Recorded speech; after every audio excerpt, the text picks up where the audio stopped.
Hi friends, this is the rate I old monk and today we are with the Honor 7C versus Redmi Note 5 and let's check it out both the devices.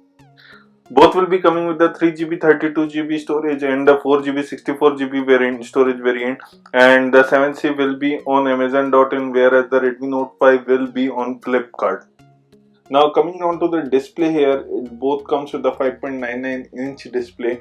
One comes with the full view plus display and the other comes with the full view SD plus display. So the display is more or less similar here. Now talking about the design, we are getting the power buttons and the volume rocker key on the side. On the top in the Redmi Note 5 we are getting a 3.5mm jack with IR blaster, whereas the 3.5mm jack is present in the 7C at the bottom. Now talking about the slots, the 7C comes with the 2 SIM card slot and one dedicated micro SD slot, whereas the Redmi Note 5 gets a hybrid SIM card slot. And now talking about the camera, here you can see 7C comes with a dual camera with LED flash, whereas the Redmi Note 5 comes with a single camera with LED flash which is 12 megapixel, whereas the 7C comes with the 13 plus 2 megapixel at the back. Talking about the front camera, the 7C takes the edge. It comes with the 8 megapixel camera with LED flash, whereas the Redmi Note 5 comes with a 5 megapixel camera with no flash. So definitely there is the edge of 7C over the Redmi Note 5. Now talking about the AnTuTu score, definitely the processor are different. The Redmi Note 5 comes with the 625 Snapdragon octa-core processor, whereas the Honor 7C comes with the Snapdragon 450 octa-core processor. Now talking about the performance, definitely both phones are octa-core processor, but still the Redmi Note 5 we found a little bit heating issue.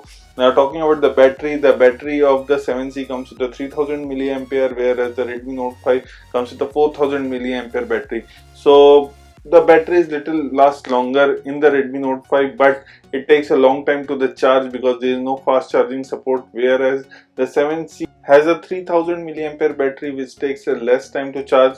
And the performs really well, both the smartphone on the battery performance. Now talking about the camera, the modes, if you talk about the modes, the 7C comes with a little more modes in it, and both the device can shoot full HD in the rear with the rear camera. And here you can see the colors are more saturated in 7C, they are more popped. So definitely while sharing on the social media you will find it more pleasant. So 7C takes better picture. While talking about the back camera, talking about the front camera, definitely it has a 8 megapixel and the LED flash which will also take a good camera. Now talking about the fingerprint sensor, both devices have a good fingerprint sensor, but as the software support, the 7C comes with the Android 8.0 which also gives you the face unlock. It has a many gesture feature, take pictures, whereas talking about the Redmi Note 5, it definitely comes with the less feature. It is running on Android 7.1.2 which is a old nougat, and it has a MIUI 9.5 which is definitely the old one. The Honor 7C comes with a 164 gram weight, whereas the Redmi Note 5 comes with a 180 gram weight, which is little bit heavier. And one more thing, a small thing, that the Honor 7C comes with a 256GB expandable memory, whereas the Redmi Note 5 comes with a 128GB expandable memory. So now talking about the pros of Honor 7C, Honor 7C is little bit lighter. It has a dedicated slot for expandable memory. It is running on Android 8.0. It has a dual camera at the back. In the front it has a 8 megapixel camera with LED flash. It comes with the face unlock. Now talking about the pros of Redmi Note 5, it comes with the 4000 mAh battery. It has a 625 Snapdragon processor and nothing more than that. So more or less Honor 7C is a clear winner. This is all about the comparison of Honor 7C versus the Redmi Note 5. This is at the rate I old monk signing off. Please like the video, share the video, and don't forget to hit the subscribe button below for us.